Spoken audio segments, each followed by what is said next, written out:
अच्छे से। क्या पढ़ रहे थे हम? केंद्र राज्य संबंध, अर्थात सेंटर स्टेट रिलेशंस हम लोग पढ़ रहे थे कि उन दोनों के बीच में कैसे संबंध हैं। Centre state relations. और आज की कक्षा का जो हमारा विषय है वो है कैसे संबंध, फाइनेंशियल रिलेशंस, अर्थात वित्तीय संबंध।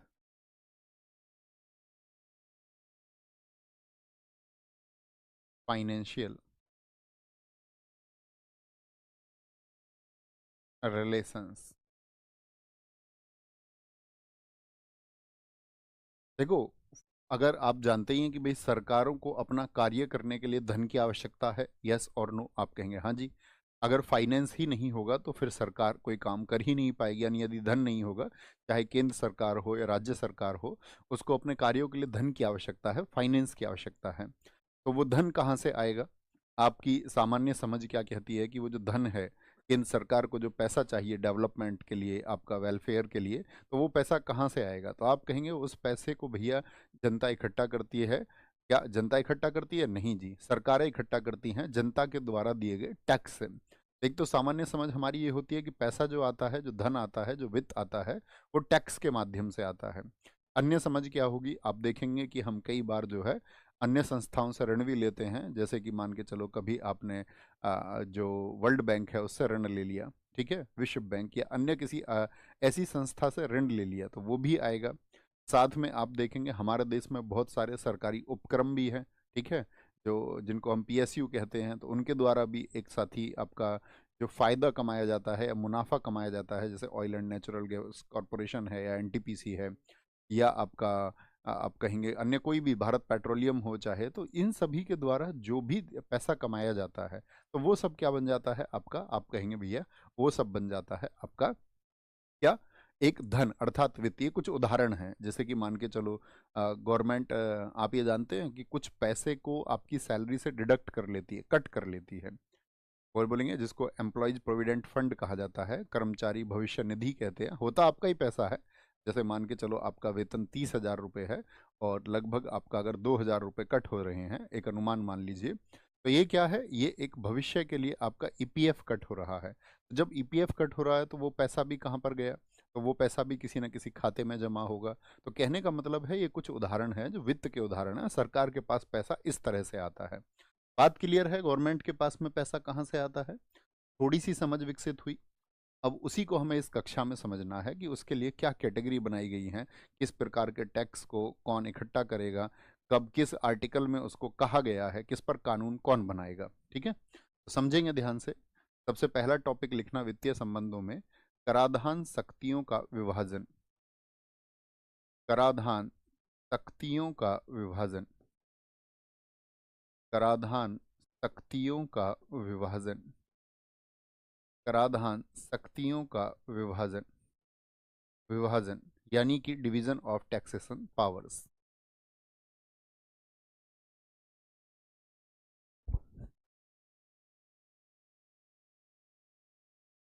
Sorry, division of taxation powers. Division of taxation powers, उनको बांटा किस तरह से गया है? जैसे सबसे पहले तो ये कहा गया है, जो आर्टिकल 265 है उसमें सबसे महत्वपूर्ण बात क्या आती है, नोट करना इस बात को। आर्टिकल 265 ये कहता है बिना विधि के कभी भी कोई कर नहीं लगाया जाएगा। विधि किस बात को कहते हैं? लॉ को। बिना विधि के, बिना विधि के कोई कर नहीं। यानी ऐसा नहीं है कि गवर्नमेंट कभी भी सेंट्रल हो चाहे स्टेट हो, तो वो कभी भी ये कह दे कि भाई कल से जनता को इस कर को लगाना है, या सीएम अनाउंस कर दें या प्राइम मिनिस्टर अनाउंस कर दे, ठीक है, कि भाई तुम कल से जो है ये टैक्स जनता को देना है। तो आप कहेंगे नहीं, सबसे पहले उसके लिए क्या है? एक लॉ बनाना पड़ेगा, तभी एक विधायी प्रक्रिया के द्वारा ही कोई कर लिया जा सकता है। तो क्या बोलेंगे? बिना विधि के कोई कर नहीं, नो टैक्स का मतलब क्या हो गया साधारण सा? No tax without law. Without law, बिना लॉ के कोई टैक्स नहीं लिया जाएगा, हमेशा बनाना पड़ेगा। फिर क्या अधिकार दिए गए? एक अधिकार दिए गए संघ सूची के विषयों पर। अब मैं आपसे जानना चाहूंगा संघ सूची में कुल कितने विषय हैं? संघ सूची के विषयों पर कानून कौन बनाएगा?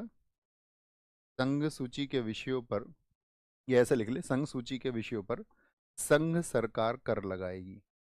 आसान शब्द हो जाए। संघ सरकार कर लगाएगी। जो कर लगाता है उसको बोलते हैं लैवी, कि वो कर को लगाएगा। ठीक है, क्या बोलेंगे? The union government. कौन सी संघीय सरकार लगाएगी? तो the union government will will levy taxes on the subject in union list. आप सबने कहा कि भैया यूनियन लिस्ट में जो सब्जेक्ट हैं उनकी संख्या जो है हम 100 कहेंगे। बहुत अच्छा, आपका सही उत्तर आया है, उनकी संख्या 100 है। मूलतः आप जानते हैं मूल संविधान में उनकी संख्या कितनी होती थी? 97 होती थी। तो यहाँ पर एक बात मुझे बताएं आप लोग, तो कोई एक विषय मुझे बताएं फटाफट से, आप जो विषय मैंने बताया हो, कोई भी विषय हो, उस पर कोई भी किसी प्रकार का टैक्स लगे तो आप जरा सोचिए, विचार करिए, कोई एक सब्जेक्ट का विचार आप अपने मन में करें कि मैं इस विषय के बारे में सोच रहा हूं और मैं पक्का हूं कि ये आपका जो विषय है ये आपका संघ सूची का विषय है। जैसे कई साथियों ने कहा बैंक, कई साथियों ने कहा रेलवे, कई साथियों ने आपका बहुत अच्छा लिखा। हाँ, बहुत बढ़िया। जीएसटी तो आप पढ़ेंगे उसको, इनकम टैक्स में जीएसटी तो कई प्रकार का होता है, वो स्टेट का भी है, आपका इंटीग्रेटेड भी होता है, आईजीएसटी बोलते हैं। ठीक है, और आपका गुड्स एंड सर्विस टैक्स वो जीएसटी कॉमन भी होता है। तो वो तो आपका इकोनॉमिक्स का बहुत अच्छा विषय है, एक बहुत बढ़िया, कई साथियों ने लिखा। लेकिन देखो, जब संघ सूची किसी पर भी टैक्स लगाएगी, अब इसको एक बात बताओ, इस कर को फिर हम क्या बोलेंगे? इसको बोलेंगे हम यूनियन टैक्स।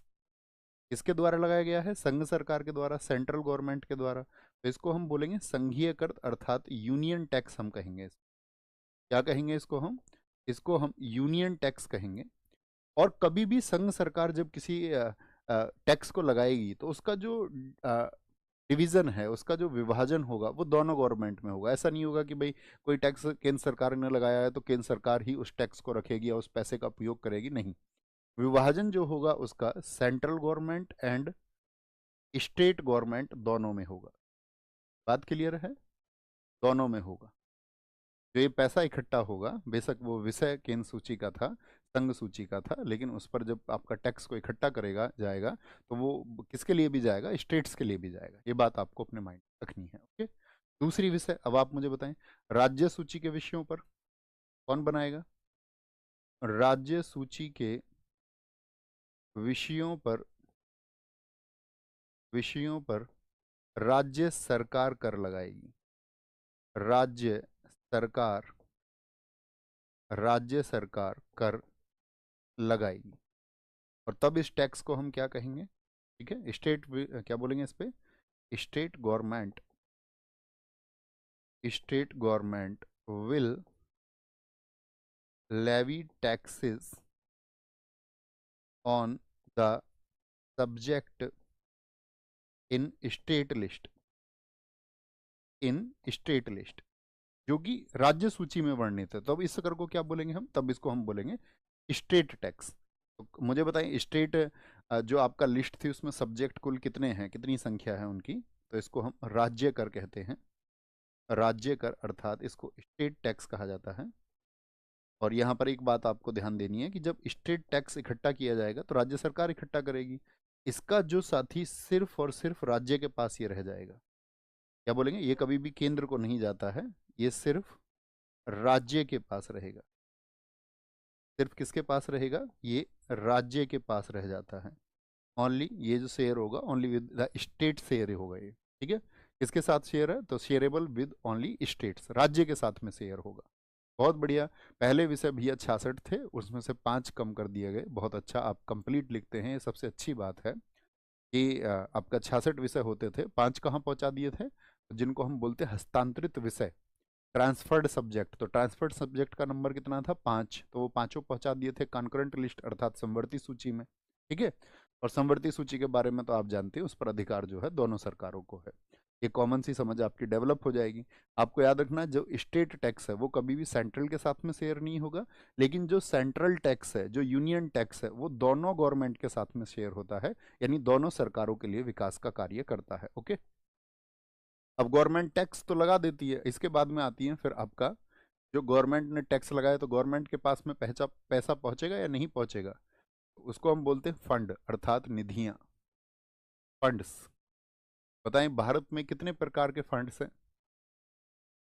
अगर हम फंड्स की बात करते हैं तो भारत में कितने प्रकार के फंड्स हैं, तो आप कहोगे पहला फंड जो आता है वो है संचित निधि।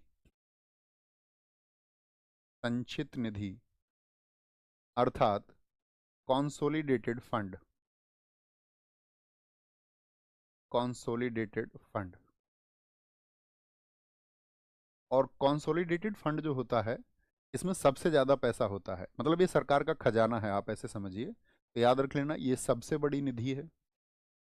आपसे कभी भी पूछे सबसे बड़ा फंड कौन सा है, तो आप बोलेंगे कॉन्सोलिडेटेड फंड है, सबसे बड़ी निधि। बिगेस्ट फंड, बिगेस्ट फंड क्या है? ये सबसे बड़ी निधि है। दूसरी बात क्या होगी, अब बात हुई कि ये निधि, आपने अक्सर सुना होगा कि भाई जो हमारे राष्ट्रपति का वेतन है वो किस फंड से जाता है? राष्ट्रपति का जो वेतन है फंड से जाता है, जरा बताएं। या अब हमने अन्य वेतन पर भी बात की थी, तो हमने आपको अक्सर एक नाम लेते हुए सुना होगा कि उन सब की जो सैलरी है वो कंसोलिडेटेड फंड से जाती है, संचित निधि से जाती है। तो जो संचित निधि है, अर्थात ये किसी न किसी के कंट्रोल में रहेगी, तो याद रखना ये संसद के अधीन रहती है। संसद के अधीन, इन कंट्रोल ऑफ पार्लियामेंट होती है ये, संसद के अधीन बोले या ऐसे बोल सकते हैं सब्जेक्ट टू पार्लियामेंट है ये, सब्जेक्ट टू पार्लियामेंट। किसके अधीन होगी? संसद के अधीन होगी। किस आर्टिकल में इसका वर्णन है बताएं फटाफट से, तो आप कहेंगे आर्टिकल 266 एक में इसका वर्णन है। इसमें जो साथी आपका धन आता है, जो पैसा आता है, वो कहाँ से आता है? तो एक तो देखो, धन जो सरकार कर इकट्ठा करती है सारा, वो इसी में जाता है, वो सारा पैसा इसी फंड में जाएगा। कर हो गया। जैसे मैंने कहा कि भारत सरकार ऋण ले भी लेती है, अन्य जो आपका संस्थाएं हैं इस देश के विकास के लिए, आपका अन्य किसी से सहयोग ले लिया, तो वो टैक्स आएगा तो किसी के पर्सनल अकाउंट में थोड़ी ना जमा कर देंगे उसको, वो भी कहाँ पर होगा? कंसोलिडेटेड फंड में जमा होगा पैसा सारा। ठीक है, इसके बाद में जो ब्याज होंगे, ब्याज भी इसी में जमा होंगे। अब यहाँ पर एक क्वेश्चन आएगा आपके माइंड में कि भैया जब हम डेब्ट ले रहे हैं, किसी से ऋण ले रहे हैं, तो ब्याज हमको मिलेगा या देना पड़ेगा हमको ब्याज? बताएं जरा सोच करके। तो ये वो ब्याज नहीं है, इसमें कभी कंफ्यूज नहीं होना, कभी सोचे कि ऋण हम ले रहे हैं, हम आपका किसी से कर्ज ले रहे हैं, तो फिर तो ब्याज कहाँ से मिलेगा? देखो, कुछ देश ऐसे भी तो हैं जो भारत के मुकाबले जिनकी अर्थव्यवस्था बहुत कमजोर है। आपने कभी सुना होगा भारत सरकार ने श्रीलंका की मदद की, भारत सरकार ने थाईलैंड की मदद की, भूटान की मदद की। हम उनको पैसा दे देते हैं जो देश आर्थिक रूप से हमसे कमजोर हैं, और जो अन्य विकसित देश हैं उनसे हम पैसा ले लेते हैं। तो जब हम कमजोर देशों को पैसा देंगे तो वहां से जो इंटरेस्ट आएगा वो कहाँ पर जमा होगा? बात क्लियर है ना? तो आप कहेंगे भैया ब्याज का पैसा हो गया, किसका? ब्याज का पैसा हो गया, सरकारी कंपनियों का मुनाफा हो गया, सरकारी कंपनियों का मुनाफा, सरकारी कंपनियों का मुनाफा। मैं आपको एक टास्क देता हूं, किसी एक सरकारी कंपनी का नाम आप लिखिए। तो क्या बोलेंगे? जो इसमें आपका जो फाइनेंस आएगा इसमें, या जो पैसा आएगा, वो कहाँ से आएगा? तो टैक्स का पैसा इसमें जमा हुआ है भैया, जो डेब्ट का पैसा है वो इसमें जमा होगा, जो इंटरेस्ट मिलने वाले हैं वो इसमें जमा होंगे, और साथ में आपका मुनाफा, इसको हम बोल सकते हैं profit of government companies, profit of government companies. ये कहाँ पर जमा होगा आपका? तो ये सारा पैसा संचित निधि में रहता है। और देखो, मैंने इसको कहा आपसे कि ये किसके अधीन है? संसद के अधीन है। तो इससे ऐसा नहीं है कि आप एकदम से पैसा निकाल लोगे। इससे जब आपको पैसा चाहिए तो पूरे एक प्रोसेस से संसद में एक विधेयक आता है, अप्रोप्रिएट बिल, विनियोग विधेयक के द्वारा ही पैसा इससे निकाला जाएगा। और विनियोग विधेयक आएगा तो दोनों सदनों में उसको पारित करवाना पड़ता है, लोकसभा में भी राज्यसभा में भी, तब वहां से पैसा आप निकाल सकते हैं। बहुत बढ़िया। कई साथियों ने बीएसएनएल लिखा है, अरविंद भाई बहुत अच्छा उत्तर आपका है। कई साथियों ने एनटीपीसी लिखा है, बहुत अच्छे उदाहरण। कई साथियों ने भेल लिखा है, यानी कि भारत हैवी इलेक्ट्रिक लिमिटेड। कई साथियों ने gas authority of India limited को लिखा है, गेल को लिखा है, इंडियन ऑयल को लिखा है। बहुत शाबाश, वेरी गुड। क्योंकि वो क्या है, वो भारत सरकार के उपक्रम हैं। अब देखो इंपॉर्टेंट बात क्या है, अपने माइंड में एक और बात रखना कि संसद के अधीन का मतलब ये है कि संसद